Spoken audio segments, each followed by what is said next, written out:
Well, ladies and gentlemen, it would appear that the ANC just cannot help itself. It just has to be retarded. It doesn't matter what it does. Retardedness is just the name of the game. But before we get on to it, don't forget to subscribe to the channel if you haven't already. It really does help me. So let's actually go on to the main news. Well, this is the main news story that the South African ambassador to the United States has been, well, kicked out of the United States. Mark Rubio issued an announcement on Twitter, X, that basically the ambassador from South Africa to the United States was no longer welcome in their country. And that is because he is, and I quote, a race-baiting politician who hates America and basically who hates Trump. So he says we have nothing to discuss with this individual, so we have considered him persona non grata, which basically means, well, he's banned from the country. So let us go and have a look what this ANC stooge has done or said that's basically elicited such a big response. But before we do that, we need to consider who this individual is. I mean, ideologically. So this is an individual who supports Hamas, Palestine, and Iran. And we thought, you know what, it would be a great idea to send this individual to the United States to be the ambassador and hold on to those thoughts, because that's going to impact another story that we're going to talk about after.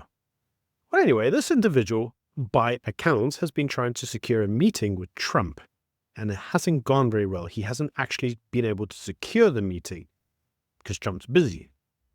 Now, this individual was invited to address an Institute for Strategic Reflection in Johannesburg. And during this whole thing, he was asked around, Trump's recent foreign policy against South Africa, specifically in line with the expropriation legislation and with the alliances with Iran and Hamas. And the individual said, well, you see, Trump is disrespecting the current hegemonic order of the world, including institutions like the United Nations and the G20. And there's a reason for that, because the United Nations is led by a socialist and the G20 is pushing a socialist agenda. And Trump's not interested in that. He's been very clear that he's not interested in following this socialist norm set by these globalist organizations. So he says, Trump wants to make America great again. I agree with that. But he says that this is actually part of a white supremacist response to growing demographic diversity in the United States. And he suggested that Afrikaner grievances were actually part of that, and it was part of this global effort to basically reform white supremacy. He says that you can see this whole white supremacy, this whole remobilization of white supremacy, both in the incumbency in the United States and obviously at home in South Africa, because people aren't happy with certain things that are going on. And so whenever you try to defend yourself, well, that's white supremacy. And he says, you see, the US voting pattern is due to shift. It's due to become 48% white, which means that what you'll find is that the white majority in the United States are going to become a minority, and that's going to shift voting patterns. And I'm assuming what he means is that they're going to vote left, not right. And Trump's trying to reverse that. And the only way he feels he can reverse that is by re-embracing white supremacy. I think this is what this individual's claim is. It's pretty dumb, but then, you have to look at these individuals and understand that they have the IQ of a dead turnip. So when you look at it, he then goes on further and says, well, you see, there's lots of racist things going on in the United States. I don't know what these racist things are. He says, but there's racist things. And the data, for example, shows that obviously things like the deportation movement is wedded in racism. And what they're actually trying to do is prop up, white supremacists. And he says you can see this even with Elon Musk involving himself in, say, UK politics and the elevation of Farage and the reform movement. Even though Farage is on record at saying if the UK becomes white minority, he's okay with that as long as they vote right. So I'm not sure how that's white supremacy. But then again, these individuals are never coherent with what they say. And he says, you see, what you're finding is that the Whites project, as he says, is now just a victimhood project, if you will. He calls it a dog whistle from a global protective movement, which is basically just trying to protect, he says, white communities. So you see, if anybody is non-white and they claim that they've been victimized, it's not a dog whistle or a victimhood mentality. It's because white supremacy. And if a white person claims the same, it's white supremacy.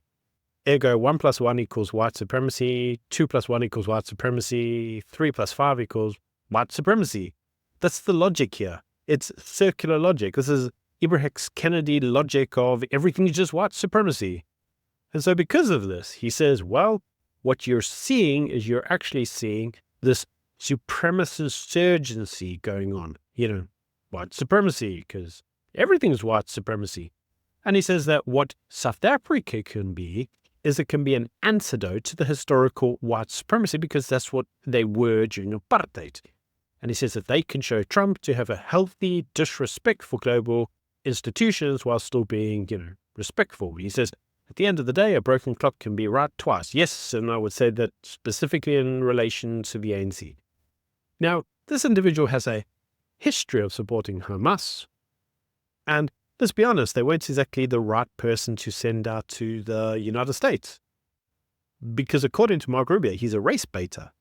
Fancy saying that. You're the ambassador to the country, and all you want to do is label all of the individuals there as being white supremacist. Well, that's dumb, isn't it? Now, you see, you have to look at it a little bit further and say, okay, well, the South African government, specifically the ANC stooges, came out and said, we have to admit that this was rather lacking in tact and lacking in any form of strategic thought, because this idea that we will just trade off our trade with China, even the ANC morons have to admit that that's not actually physically possible, because as they say, 80% of our exports go to China in terms of commodities, whilst about 78% of our exports to the United States are manufactured goods. So if you actually look at it, the trade deficit with China is quite high, with the United States quite low. The United States actually helps us, and I've said this many times. China is an exporter of wealth. America is an importer of wealth. They make us wealthier. So even the ANC says you can't just trade off our trade to the east and ignore the west, because it would really hurt us. Now, you would think with all of that news that the ANC would be a little bit smart with its moves, its strategy. But the ANC can't help itself. It just has to be stupid. And this actually is now in relation to the other news, and this is the renaming of Santon Drive to the name of a Palestinian terrorist. Now, this said terrorist basically came to prominence in 1969, where basically they were involved in hijacking of some planes, and they also were released and then systematically involved in a hijacking of a plane the following year. They were eventually imprisoned, and they were released on a prisoner exchange, prisoner exchange for hostages, where they take hostages and they demand that you release prisoners, kind of like what's going on right now in Israel. So they want this individual, their name is now going to be the name of the street, Santon Drive. And Santon Drive is important because one, Santon Drive is where the US Embassy is.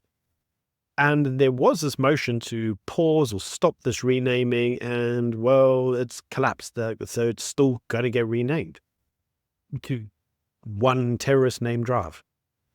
Now, this is interesting because the ANC's first Deputy Secretary General, now if you know how the organization works, Secretary General is basically meant to be the next leader.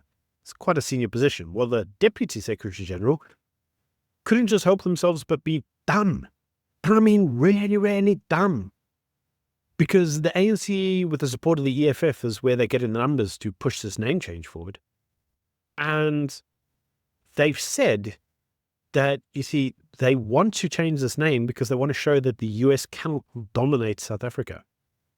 And they want that name to be on all their computers and their letterheads because it will show them. They're going to show them that they don't mean anything to them.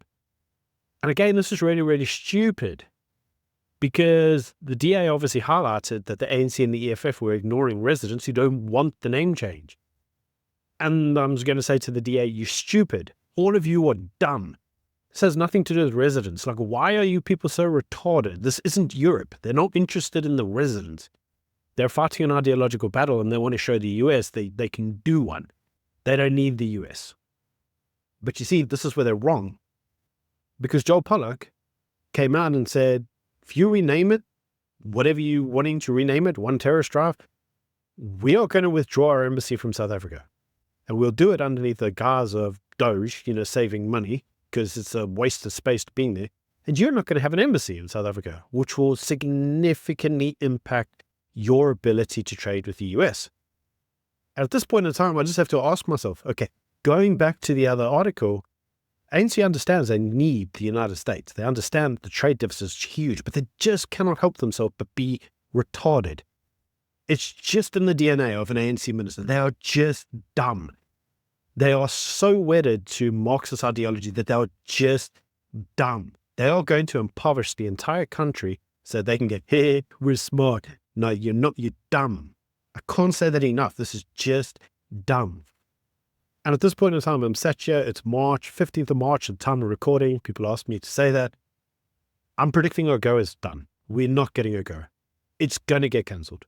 The ANC are going to get sanctioned. I've talked about it for weeks. All the signs are there. These guys are just retarded. They can't help it be retarded. And it's going to impact you and me. It's going to impact the average individual in the street because the ANC is dumb. And they can't help themselves but be dumb. It's just, there's no words for it. But anyway, that's just my views. Guys, let me know what you think in the comment section below. I'd love to hear from you. It's just another day in retardness done. It's just dumb. But still, let me know what you think. Until tomorrow, bye.